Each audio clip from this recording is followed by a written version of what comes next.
Allen. Ondo State Governor Lucky Aiyedatiwa says the present administration is committed to existing local council development areas in the state and has no plan to abolish it. The Governor Aiyedatiwa, during a meeting with the dissolved members of the 18 local government areas and 33 LCDAs in Akure, said he has no plan to erase legacy of his late past. The governor said efforts have been intensified to resolve the court case instituted by the opposition party which halted the operations of the dissolved council leaders, with the promise that necessary corrections will be made to the imbalance in their nomination and composition. Government House correspondent Wahab Bankole has details. The Cocoa Conference Hall of the Governor's Office in Akure hosted former elected and appointed leaders of the 18 local government areas and 33 local council development areas who visited Governor Lucky Aiyedatiwa.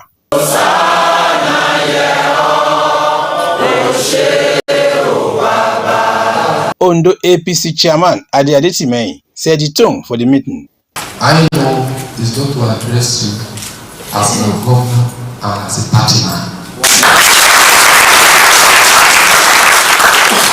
Because this is our party and it's our government. Governor Lucky Aiyedatiwa, who reaffirmed his dedication to the existing local council development areas, said his administration does not have plans to abolish it. Aiyedatiwa, who restated his passion to sustain the legacy of his late boss, said the court case instituted by the opposition party halted the operations of the dissolved council leaders, stressing that efforts are in top gear to put an end to the crisis. Government is a continuum. What my late principal, the late governor of Ondo State did, I cannot undo it.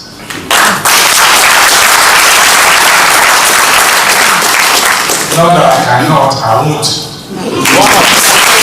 I decided to talk to you.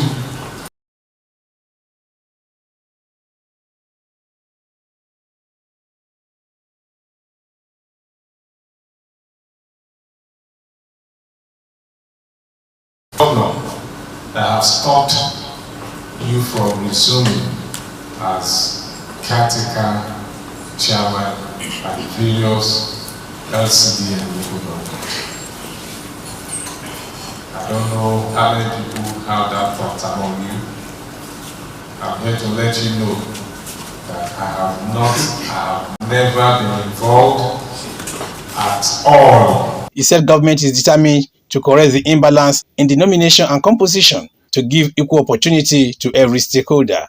The governor restated his passion to promote grassroots development of the state through the local government administration. LCD has come to stay. Yeah. And it has to be manned by some kind of committee. Because caretaker committee administration based on certain rules and judgments.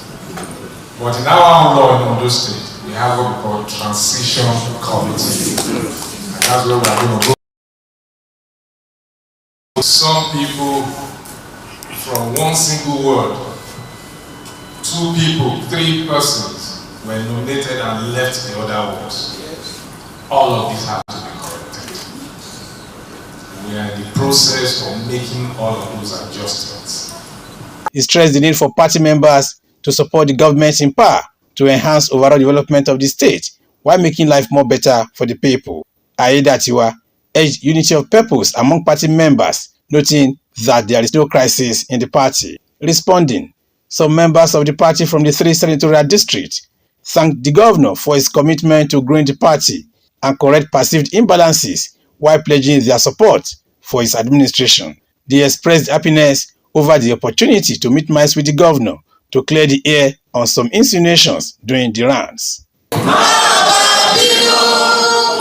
Wahab Bankole, Osrc News.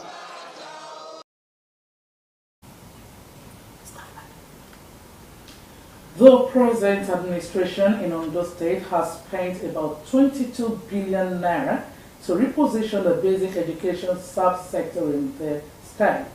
Governor Lucky Aiyedatiwa, who received in audience board members of the State Universal Basic Education Board, SUBEB, at his office in Akure, said his administration will sustain and improve every effort at promoting this sector.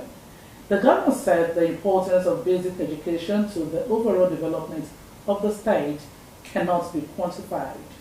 Government House correspondent Wahab Mankole completes the story. The board members of the Ondo State Universal Basic Education Board, SUBEB, were led to the governor's office in Akure by their chairman, Victor Olabintan, to meet minds with Governor Lucky Aiyedatiwa on how to further advance the basic education subsector in the state. Olabintan, who commended Governor Aiyedatiwa for his dedication to promote the sector, said about 22 billion naira has been spent by the present administration to reposition the sector in the last 7 years. Truly, in Ondo State, the basic education subsector is free for everything. We provide all that is, including locker and even materials that pupils use in the primary schools, textbooks, we provide for them. I want to thank the state government for this job. Olabintan, who congratulated Aiyedatiwa on his elevation as governor, also highlighted some challenges facing the basic education subsector, including encroachment of school lands by illegal occupants, lack of security to curtail theft, lack of functional vehicles to ease operations at various local government areas, the need to integrate some contract staff into the mainstream of the civil service, inadequate offices at local government level, and the need to increase their running grants. According to him, there is need to recruit about 2,000 teachers to fill various vacancies across the state. He commiserated with the governor and people of the state following the passing of former governor Oluwarotimi Akeredolu. Governor Lucky Aiyedatiwa, who thanked them for the visit while eulogizing his late boss, says the present administration will not relent efforts at promoting the sector. The chairman mentioned that about 22 billion have been spent on basic education in Ondo State. That means the state has also contributed so much in supporting basic education. And we have intervened in almost 900 schools and turned their situations around because we believe that basic education is very key, very important. At that young age, we need to impact our people with the right education. The governor affirmed government's readiness to solve challenges facing the board and the sector. Teachers recruitment. In fact, the statistics you rolled out now that we employ 1,200 in 2021, I actually was the one that the governor asked to do the inauguration at the time. And that about 1,000 has also left since then. That means we have just 200 left. That was it's a revelation to me. And that means something has to be done really quick. Something has to be done. And we have suggested that 2,000 be recruited this year and 500 in the subsequent years. We will look into all of that. That will help us to plan our budget in the subsequent years. Aiyedatiwa promised total implementation of the 2024 budget proposal for overall development of the state. Wahab Mankole, Osrc News.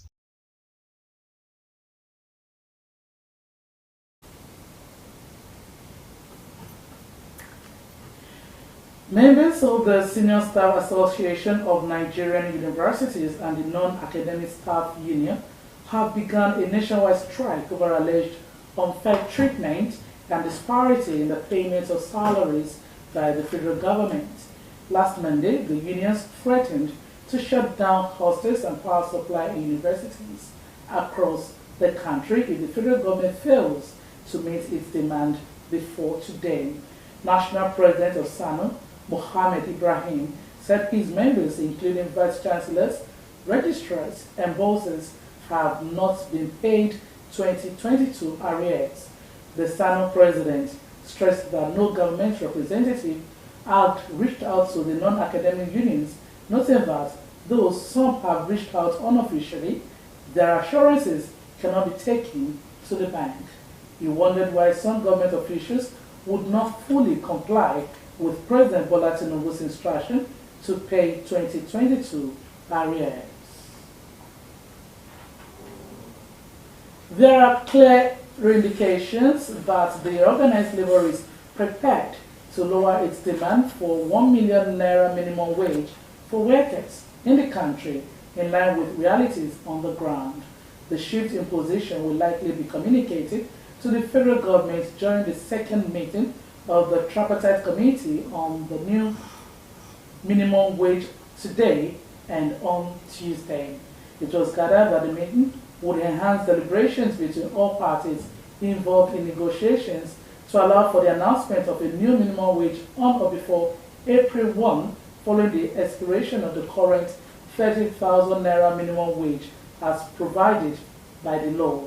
President Bola Tinubu, through his deputy, Kashim Shettima, had on January 30, 2024, inaugurated a 37-member panel on the new minimum wage, with its membership cutting across the federal and state governments, the private sector, and organized labor. In his opening address at the inauguration, Shettima said the timely submission of the report is crucial to ensure the emergence of a new minimum wage. Residents and commuters of Okeodu area of Akure have called on the contractor handling their road project to return to site in line with the directive of Governor Lucky Aiyedatiwa. Governor Aiyedatiwa had ordered all contractors to return to site for the completion of all ongoing projects in the state, but the residents said no action has been taken by the contractor handling the Okeodu section of the road project.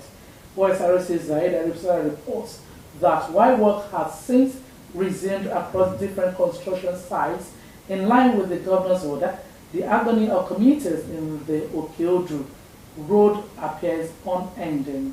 The report is presented from our studio.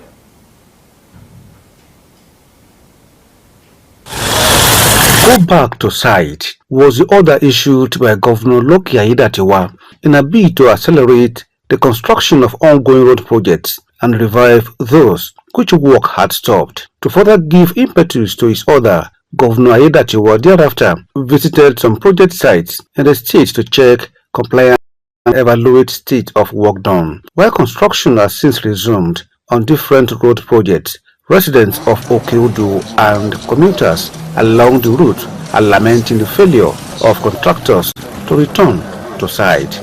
The dust, everything is spoiling our vehicle, is causing a lot of havocs, and as a matter of fact, there's not even light in the community.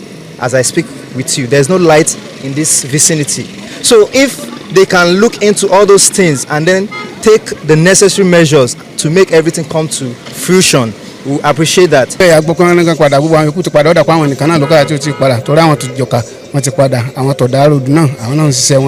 The road project, which spans from roadblock to Orita Obele and Okeodu, was divided into phases, with the Orita Obele to Okeodu section staying uncompleted. The situation comes with attendant challenges such as negative effect on health of the people. It was being constructed from some certain place and it stopped at Osrc there. But from Osrc to this place, it's not been coming forth, and the dust is really something else that has been affecting us. You can see our business is here. You know, there are a lot of things we need to achieve that we could not achieve, all because of the bad road. So we want to plead the government if they can help us to facilitate it and then put things in place. As this is last year, they have abandoned the road, so that was, we can't even walk, we can't do anything. No road that leads to the road is very bad. The road is not good, and we are pleading to our government to help us find solution to it. Since 7 years now, the road have not completed. Even self God, we are not happy. While the residents and commuters of Okeodu remain expectant of the return of contractor handling the project, residents of Arije Akiniyi community in the Shibi axis of Akure, the state capital, are also calling for a quick intervention of government to prevent the area from being cut off. This road is the one that, this is the common road that we are having here. And if this road happen to be collapsed, we will be totally cut off from the city. Just collapse because of erosion. Upon assumption of office as the state headsman, Governor Loki Aiyedatiwa assured the people of Ondo State that his administration will complete all ongoing projects started by his predecessor to enhance the living condition of residents.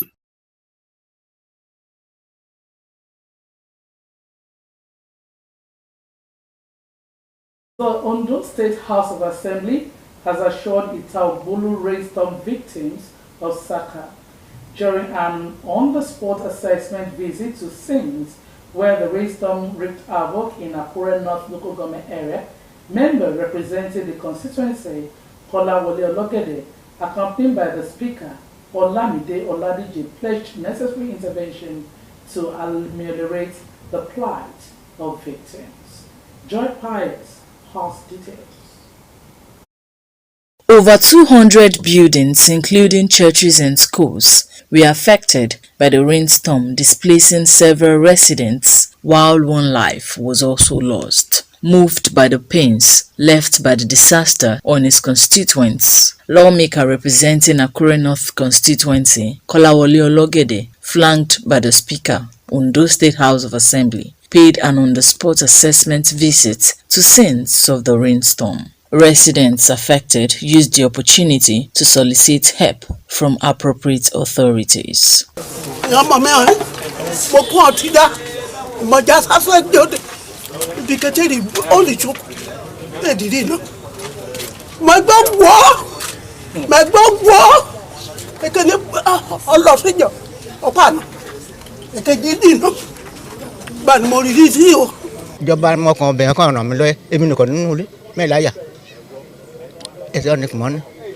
Ó fi atẹ́gùn gan ó lágbára púpọ̀ torí pé gbogbo àwọn pan àti ti church àti ti mission ló ṣí. Àrò tá a pa sí ìjọba ní pé kán ràn wá lọ́wọ́ Jésù á dẹ̀ ràn wọ́n lọ́wọ́. At Ogbolu's palace, the Speaker Olamide Oladije attested to the unforeseeable nature of natural disasters and sympathized with the community, encouraging residents to plant more trees to mitigate the impact of storms, adding that as an arm of government, the House will make due recommendations for provision of necessary assistance to the victims. What we have witnessed today is even beyond the power of the state government.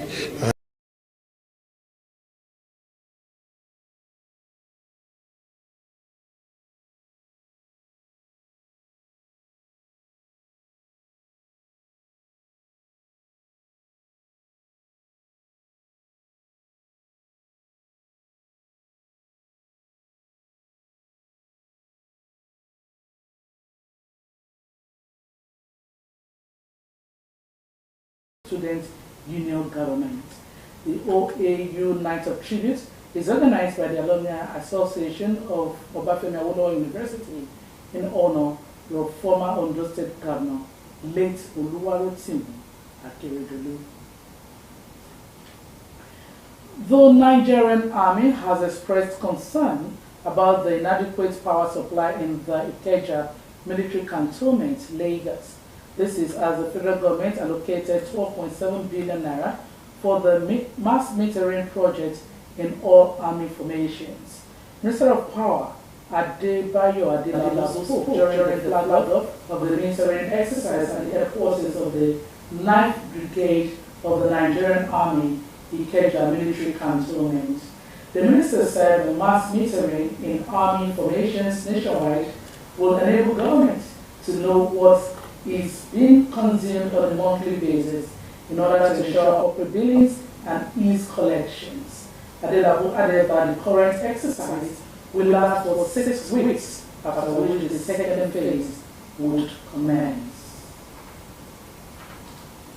4 Nigerian teenage girls have invented a generator part which can use a liter of urine to produce 6 hours of electricity.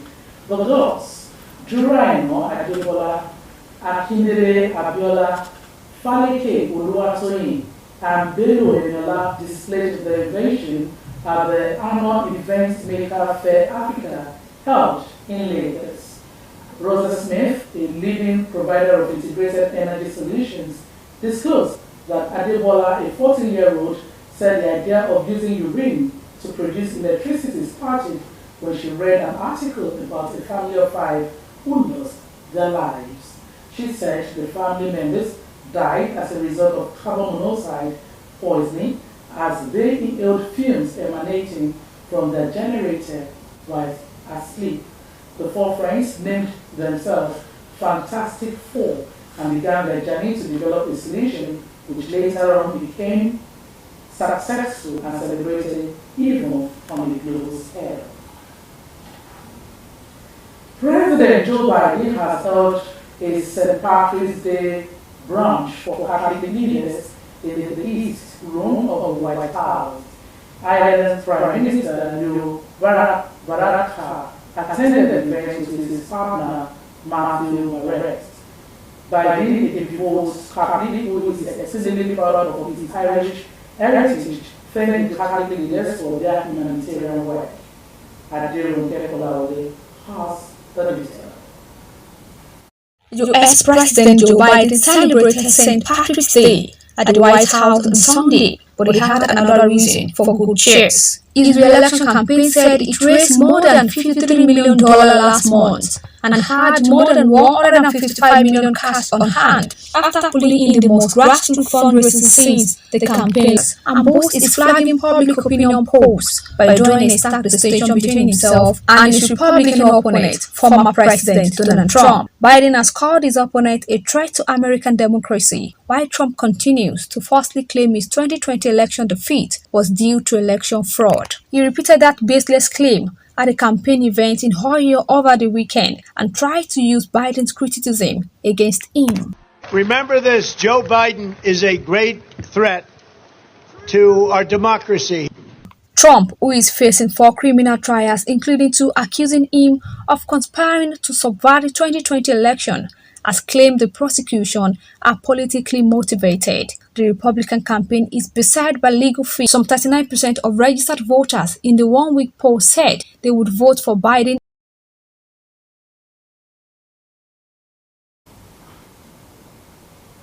Authorities in the northern Chinese city of Andong have detained 3 teenage boys over the brutal death of their classmates. The case of the 13-year-old boy, identified only by his surname Wang, has sparked anger and furious debate on juvenile crime. Authorities found his remains buried in an abandoned vegetable garden after the boy was bullied in school. Police are investigating the case as an intentional homicide. All 3 detained teens are under 14. The Taliban has accused Pakistan of killing 8 women and children in 2 overnight airstrikes in Afghanistan. Zabullah Muajid, a spokesperson for the Taliban government, said the strikes had hit homes near the border with Pakistan early today. Pakistan has yet to comment, but it comes to the deaths of 7 troops. Repeated his determination to send forces into Rafah, overrun by civilian refugees who fled their shattered homes elsewhere in the Gaza Strip. He said, "No international pressure will stop us from achieving all the goals of the war, eliminating Hamas, freeing all our hostages, and ensuring that Gaza will no longer pose a threat to Israel. In order to do that, we will operate in Rafah too." Earlier, Netanyahu also hit back at the speech made last week by the U.S. Senate Majority Leader Chuck Schumer. The Democrat and long-standing supporter of Israel stunned observers when he directly criticized Netanyahu. The 4th major obstacle to peace is Israeli Prime Minister Benjamin Netanyahu. And called for new elections in Israel. Speaking on CNN, Netanyahu said Schumer's comments were, quote, totally inappropriate. But Netanyahu is facing pressure from inside Israel as well. Election now to change the Prime Minister and the whole ministers. Hamas fighters killed 1,200 people in October attack, according to Israeli tallies, triggering a massive assault on Gaza. The Gaza Health Ministry says Israel's air and ground campaign in the enclave has killed more than 31,600 people. Akintunde Akinshimola for Osrc News. As international pressure for a ceasefire in Gaza rises, Israeli Prime Minister Benjamin Netanyahu has rallied against top ally, the United Israel supporter, recently called on the country to hold a new election, saying Netanyahu has lost his way. Netanyahu denounced Hamas comments, saying Israel would never have called for a new U.S. election following the 9/11 attacks. Akintunde Akinshimola has more.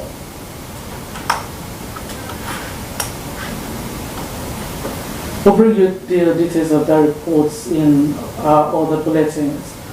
Now to sport, all 6 Nigerian entrants in the 100 meters for the men and women are through to the semi-final of the African Games in Ghana after today's morning session.